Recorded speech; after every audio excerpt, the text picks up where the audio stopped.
Hello दोस्तों, मैं राहुल दैया। अगर आपके पास कार है, वो नई हो पुरानी हो, चाहे वो मारुति हो, टाटा हो, होंडाई हो या कोई भी ब्रांड हो, तो ये वीडियो आपके लिए बहुत ज़रूरी है। क्योंकि आज मैं आपको वो सच बताने वाला हूँ जो सर्विस सेंटर कभी नहीं बताता। आज हम बात करेंगे सर्विस सेंटर आपको कैसे बेवकूफ़ बनाता है, कैसे आपसे फालतू पैसे निकालता है और कैसे आप खुद अपनी कार को बर्बाद करवा देते हो। ये वीडियो किसी ब्रांड के खिलाफ नहीं है, ये वीडियो सिस्टम के खिलाफ है। तो अगर आप चाहते हो आपके पैसे बचे, आपकी कार ज़्यादा चले और कोई सर्विस सेंटर आपको बेवकूफ़ ना बना सके, तो ये वीडियो ध्यान से सुनो। सबसे पहले एक बात समझ लो, सर्विस सेंटर का काम आपकी कार ठीक करना नहीं होता है। उनका काम होता है बिल बनाना। उनके लिए आप कस्टमर नहीं हो, आप एक टारगेट हो। हर सर्विस एडवाइज़र के पास होता है monthly target, oil target, parts target, और ये टारगेट आपके पैसों से पूरा होता है। इसलिए जब भी आप सर्विस सेंटर जाते हो, वो पहले आपकी प्रॉब्लम नहीं देखते, पहले वो स्कोप देखते हैं कितना बिल बन सकता है। और सबसे बड़ा स्कीम है फ्री सर्विस। दोस्तों, फ्री सर्विस का मतलब होता है सिर्फ labour free. Parts, oil, washing सब चार्जेबल होता है। लेकिन एडवाइजर बोलता है सर सर्विस फ्री है, टेंशन मत लो। और फिर बिल आता है 6,000, 8,000, 10,000। आप सोचते हो सर्विस तो फ्री है, लेकिन इतना बिल कैसे आया। लेकिन सच ये है, सर्विस सिर्फ नाम की फ्री होती है। और अब बात करते हैं इंजन ऑयल स्कीम की। सर्विस सेंटर को जिस ब्रांड के इंजन ऑयल से ज़्यादा मार्जिन मिलता है, उसका एडवाइज़र बोलेगा सर कंपनी रिकमेंडेड ऑयल ही डालना पड़ेगा, सर फुली सिंथेटिक ही बेस्ट है, आजकल मिनरल ऑयल को यूज नहीं करता। लेकिन सच क्या है, हर कार को फुली सिंथेटिक ऑयल की ज़रूरत नहीं होती। और सिटी ड्राइविंग के लिए सिंथेटिक ऑयल का फ़ायदा बिल्कुल ज़ीरो होता है। आप 6-7 हज़ार देकर ऑयल डलवाते हो और 8-9 हज़ार किलोमीटर चलने के बाद उसको निकलवा देते हो, मतलब सीधा पैसों का नुकसान।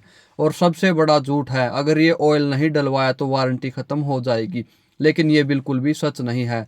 वारंटी ख़त्म हमेशा ऑयल की ग्रेड से होती है, ना कि किसी ब्रांड के ऑयल से। और अब आते हैं एडिशंस के जाल पर। सर्विस एडवाइज़र बोलेगा इंजन फ्लश करवा लो, सर इंजेक्टर क्लीनिंग करवाना ज़रूरी है, थ्रोटल बॉडी क्लीनिंग करवाना ज़रूरी है। लेकिन सच सुनो, इंजन फ्लश 90% केस में बिल्कुल बेकार है।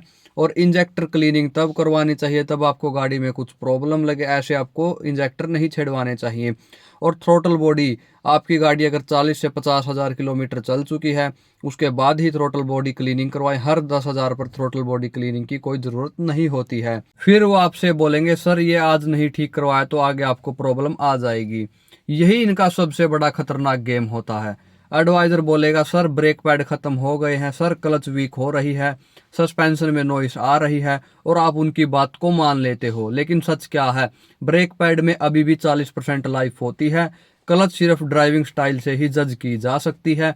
और सस्पेंशन नॉइज का मतलब रिप्लेसमेंट नहीं होती। छोटी मोटी दिक्कत हो तो रिपेयर भी हो सकती है, पर वो आपसे सीधा पार्ट चेंज करवा लेते हैं, क्योंकि रिपेयर में पैसा कम है, रिप्लेसमेंट में पैसा ज़्यादा है। और हाँ, कुछ केसेस में तो ऐसा भी देखा गया है कि सर्विस सेंटर वाले आपके पुराने पार्ट्स को ही रिपेयर करवा कर लगवा देते हैं और आपसे नए पार्ट के पैसे ले लेते हैं। इसलिए हमेशा बोलो ओल्ड पार्ट मुझे चाहिए। अगर वो घबरा जाए तो समझ जाओ आपके साथ स्कैम हो रहा है। और हाँ, आप सबसे बड़ी एक गलती करते हो, जॉब कार्ड को कभी भी नहीं पढ़ते। जॉब कार्ड वो डॉक्यूमेंट है जिसमें लिखा होता है कि क्या काम हुआ है, पर आप क्या करते हो, बिना पढ़े सिग्नेचर कर देते हो। और वहीं से स्कैम शुरू होता है। फिर एडवाइजर अपनी चाल चलते हैं, वो जॉब कार्ड में लिख देते हैं journal checkup, cleaning charges, RR job card, और आपको पता भी नहीं चलता। कुछ एडवाइजर तो ऐसे भी होते हैं, वो कंपनी का टारगेट तो पूरा करते हैं और साथ ही में अपनी जेब भी गर्म करते हैं। वो क्या करेंगे, वो आपकी गाड़ी की अच्छे से वॉशिंग करवाएंगे और गाड़ी पर इतनी पॉलिश लगवा देंगे कि कस्टमर को देखते ही ये लगे कि मेरी गाड़ी तो बिल्कुल नई हो गई है। फिर वो आपसे क्या कहेंगे, सर मैंने आपकी गाड़ी की सर्विस और वॉशिंग अच्छे से करवाई है, कुछ पैसे मैकेनिक को भी दे दो। और वो मैकेनिक का नाम लेकर उन पैसों को अपनी जेब में डाल लेते हैं। और इनकी ऐसी हरकतों को देखकर कुछ कस्टमर बोलते हैं मैं तो सर्विस बाहर करवाऊंगा। फिर सर्विस सेंटर वाले क्या बोलेंगे, सर बाहर सर्विस करवाई तो रीसेल वैल्यू गिर जाएगी, वारंटी अवॉइड हो जाएगी, गाड़ी का रिकॉर्ड खराब हो जाएगा।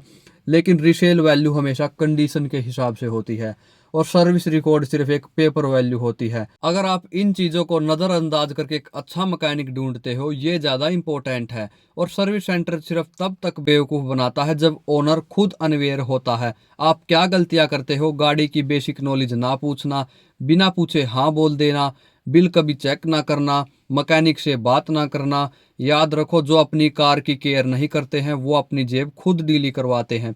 दोस्तों, सर्विस सेंटर किसी के दुश्मन नहीं होते हैं, लेकिन अंधा भरोसा सबसे बड़ा दुश्मन होता है। अगर आप सवाल पूछोगे, नॉलेज रखोगे, ओल्ड पार्ट्स मांगोगे, एडिशंस को समझ कर मैनेज करोगे, तो सर्विस सेंटर आपको बेवकूफ़ नहीं बना सकता। अगर ये वीडियो आपकी आंखें खोल पाई हो तो इसको हर कार ओनर तक पहुंचाओ, क्योंकि अवेयरनेस ही सबसे बड़ी सर्विस है। सेफ ड्राइव करो, समझदारी से खर्चा करो।